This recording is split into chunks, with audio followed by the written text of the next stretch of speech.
Jaga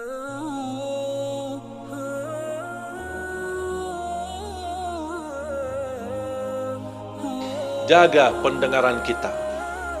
Banyak isu fitnah macam-macam yang kita dengar.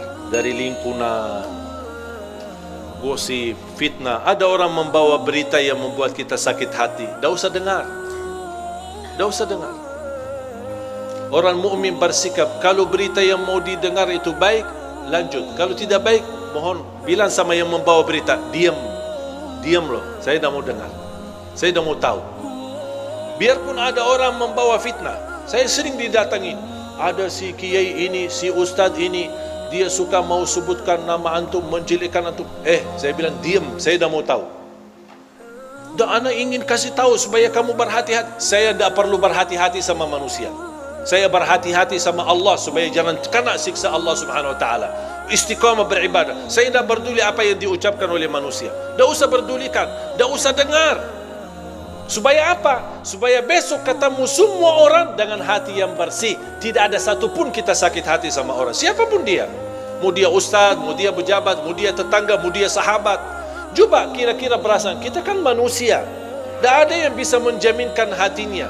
Kalau anda besok mendengar fitnah dibawa oleh temanmu sendiri atau tetanggamu, kira-kira besok anda mau salaman sama dia? Biarpun anda berkenan salaman, kira-kira hatinya bersih atau sakit hati?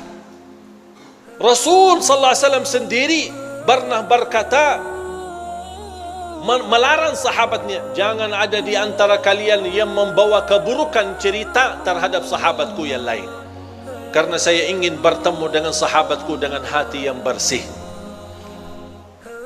Kalau si fulan membawa berita, besok kita sakit hati, ketemu ini yang kemarin yang suka enak-enak aja nih, baru kenal aja udah langsung berani fitnahin aku. Ini kan bisikan kalbu.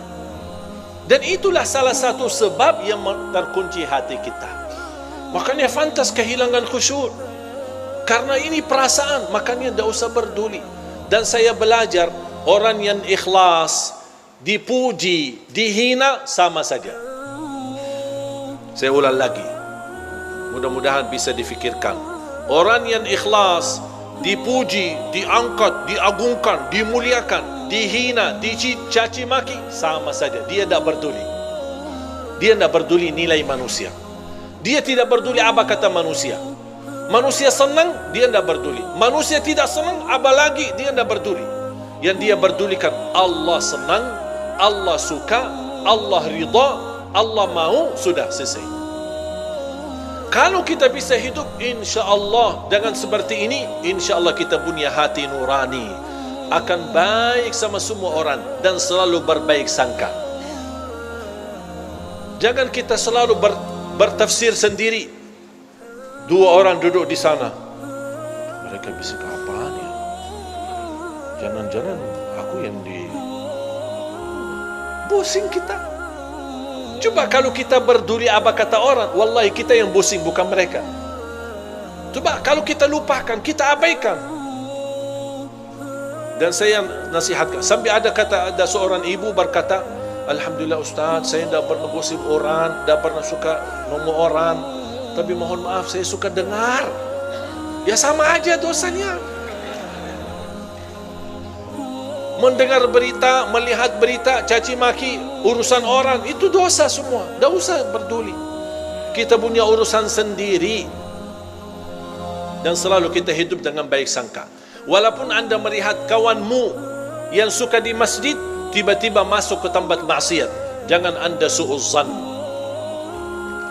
Kita tidak tahu apa yang terjadi. Mungkin dia mencari kawannya, mungkin dia mencari anaknya, yang dia dengar anaknya ada di dalam, langsung ini biasakan yang ceramah selama ini, kok ngapain dia masuk ke situ? Langsung kita pakai tafsir sendiri, disertai dengan godaan setan, bertambah fitnah.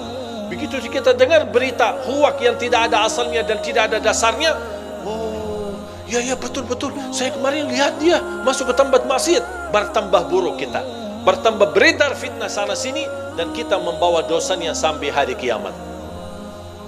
Hati-hati jamaah sekalian. Makanya tutupi pandangannya. Hanya yang kita lihat tambat kebaikan, tambat masjid, majlis ta'lim, lihat Al-Quran, supaya Allah Subhanahu wa taala selalu membersihkan pandangan kita dari segala hal-hal yang tidak kesengajaan kita lihatnya, insya-Allah terhapus dosanya gara-gara kita sering melihat. Makanya salah satu ulama berkata, kalau saya merasa hati mulai keras dan tertutup, saya berbanyak melihat Al-Quran.